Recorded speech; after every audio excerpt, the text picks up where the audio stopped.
While setting up a comfortable workstation is important, it's equally important to move regularly, as science has shown us that there are many health conditions, along with aches and pains, that can be attributed to sitting for long periods, such as diabetes and heart disease. Moving regularly can counteract this. Becoming a movement opportunist means doing activities such as lunchtime walks, having walking meetings or standing meetings. Try getting up and dancing for 30 seconds at a natural break in work. That's a great way to move your whole body and get your heart working. Is there anything that could be built into the culture of your work around movement? When it comes to designing an exercise program to maintain your health and minimize the risk of aches and pains, it's worth remembering there are three main components to exercise: strength, flexibility, and cardiovascular. After the age of 30, we lose around 3 to 5% of our muscle bulk every year unless we're doing things to maintain it. However, the good news is that this can be prevented by engaging in regular strength training, such as chair squats, press-ups on the wall, and bicep curls.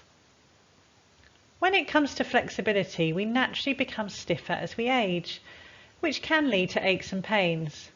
But again, a simple 5 to 10 minutes of regular flexibility exercises can counteract this. The current NHS guidelines to maintain a healthy heart are to do 150 minutes of moderate cardiovascular exercise a week, and this can be broken up into smaller chunks. Moderate exercise is anything that means you could still have a conversation with someone, but you wouldn't be able to sing them a song. Our bodies are designed to move regularly, so here are some quick movement snacks to do throughout the day to benefit your health. Repeat each movement a few times and a few times during a day to minimize comfort issues. Look behind you as if you were talking to a colleague. Place one hand on your opposite knee and one hand behind you in line with your hip, and then rotate. Keep breathing. Doing your hair. Imagine that you're placing your hair up into a ponytail. Feel the stretch in the front of your chest and your arms. Swimming. Imagine that you are breaststroke swimming, really reaching forwards and feeling the stretch in your back and your arms. Wrist stretch. Straighten your arms out in front of you with your elbows straight and bend your wrists. Feel the stretch in your forearms. Hold for a few seconds.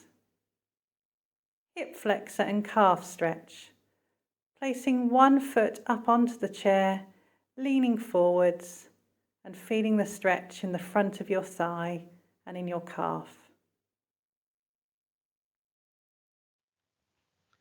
So we've looked at how to build movement into your day and why this is important.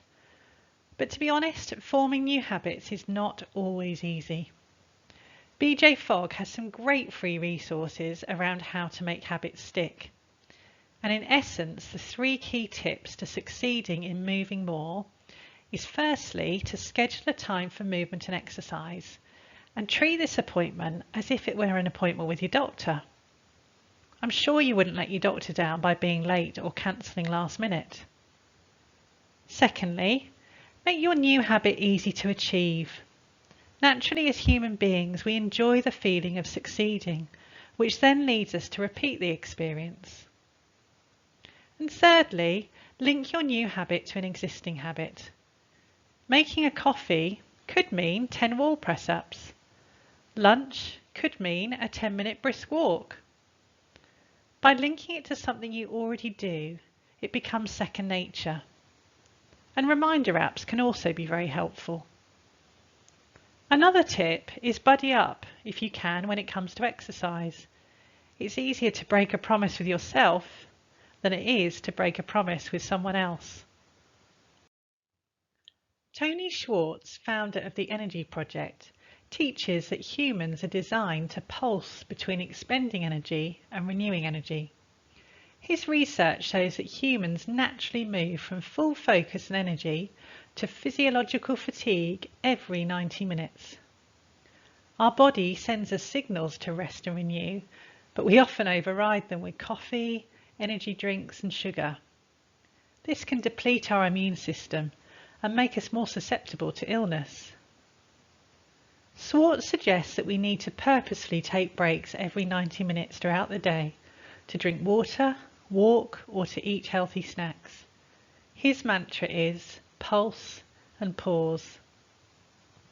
Now when you're having a break, it's best to avoid looking at a screen. It's tempting to check social media or the news, but that's not really giving your brain a break. Box breathing could be a good break for your brain. This involves breathing in for a count of 4, holding for 4, breathing out for a count of 4, and holding for 4. This can regulate breathing, as we often hold our breath or shallow breathe when we're working on screens, which has recently been given the term email apnea, which can lead to exhaustion and ill health. Now during your breaks, it's great to get up and move. When you get moving, physical tension and mental stress diminishes. Listen to your body, and when you start to feel fidgety or achy, or you just can't solve a problem, stand up, breathe deeply, have a twist and a stretch, and stretch out any of that built-up tension. This is a great way to minimise aches and pains. Drinking water is also important. The most common cause of headaches is actually dehydration. And when it comes to productivity, our cognitive capacity declines throughout the day. Instead of trying to cut out time for breaks or exercise, realise that these activities can actually be used to boost your productivity. Looking at screens all day can make your eyes feel uncomfortable and tired. They can twitch and become dry. It's worth noting though that there is no link with screen use and permanent eye damage. However, to minimise these feelings, it would be wise to adjust your text and font to a size that is comfortable, along with the brightness and contrast of the screen. Avoid any glare on the screen from windows or lights by not sitting directly under the lighting and using the screen tilt. If you're able, it's best to position your desk perpendicular to a window to avoid screen glare. Following the 20-20 rule is a good habit. For every 20 minutes looking at a screen, look at something 20 feet away for 20 seconds to relax the eye muscles. And using a reminder app can be really helpful for this.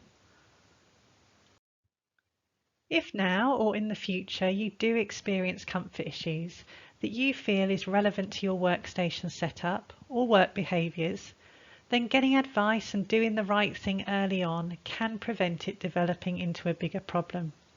So please contact us at advice@work-life-ergonomics.com so we can help. So in summary, to remain healthy working from home or the office, set up your workstation to be comfortable using our guide. Become a movement opportunist with regular movement snacks throughout the day. And if you do develop any comfort issues in the future, then we're here to help. So please reach out and contact us at advice@work-life-ergonomics.com.